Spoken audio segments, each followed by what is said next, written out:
Greetings, traveler. I'm the Calculus Cleric, and today we're working with infinite series. So, the question specifically asks us to determine convergence or divergence of this said series. Okay, so to start off, I am noticing some key factors about this series, mainly this guy over here. This tells me that this is an alternating series. So for the first step to determine convergence in an alternating series is to actually determine whether it absolutely converges or diverges. So basically we take the absolute value of the statement, which removes the negative.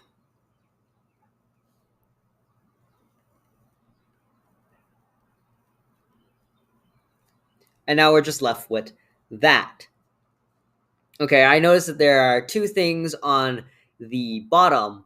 So the method I'll choose is limit comparison.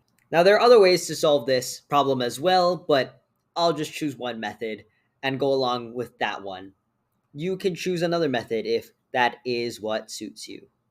So for limit comparison, we have to set an an value and a bn value. Normally, our an's sequence will be just the original function as a whole.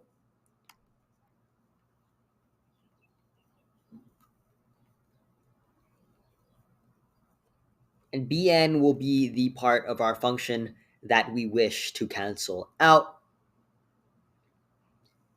and will be easier in the long run to evaluate. So the point of limit comparison is that we get an easier series to evaluate instead of say a mouthful like this one by figuring out the limit as n approaches infinity of a of n over b of n. We can determine whether we can use b of n, which is normally our simplified form of the series, to determine convergence.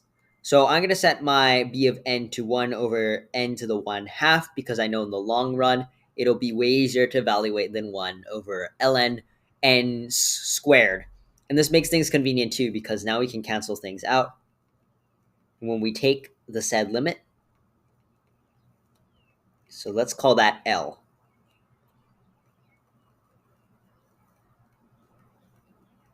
So as I said, these two cancel out.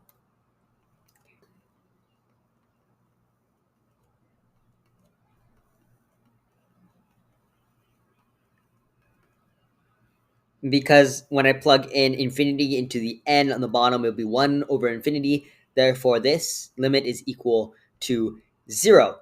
Now, the limit comparison test tells us that if L is equal to 0, then if B of n converges,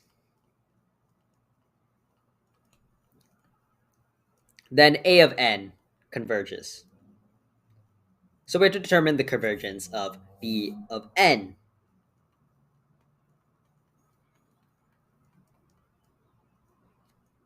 What does this tell us? Well, by the p series, which is normally represented as 1 over n to the p, this p value over here, which is a 1 half, is less than 1. So p is less than 1.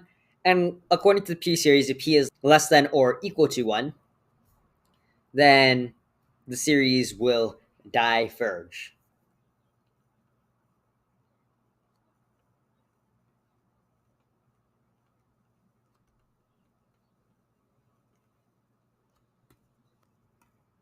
And because b of n diverges, then ergo a of n should also diverge.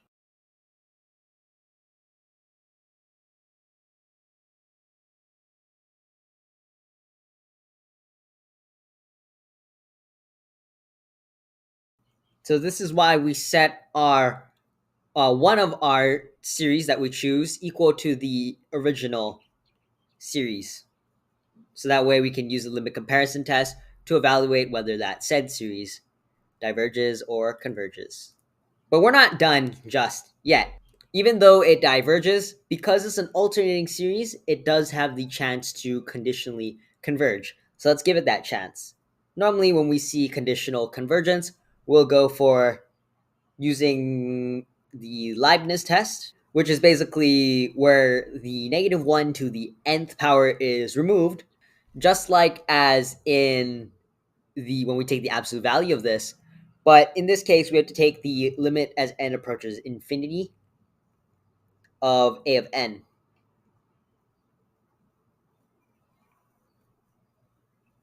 And what the Leibniz test says is if this limit is equal to zero and it's decreasing over time, and the series is positive once we get rid of the negative, then it does converge. So taking a look at this will leave me with infinity,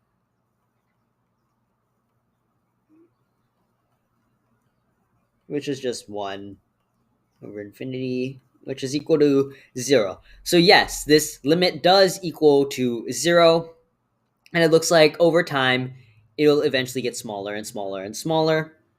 So therefore I say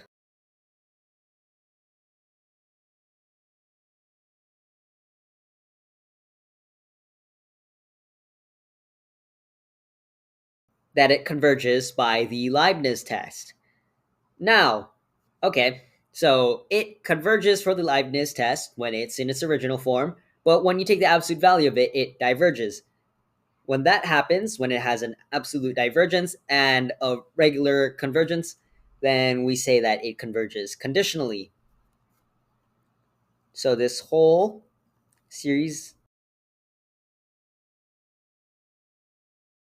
converges conditionally.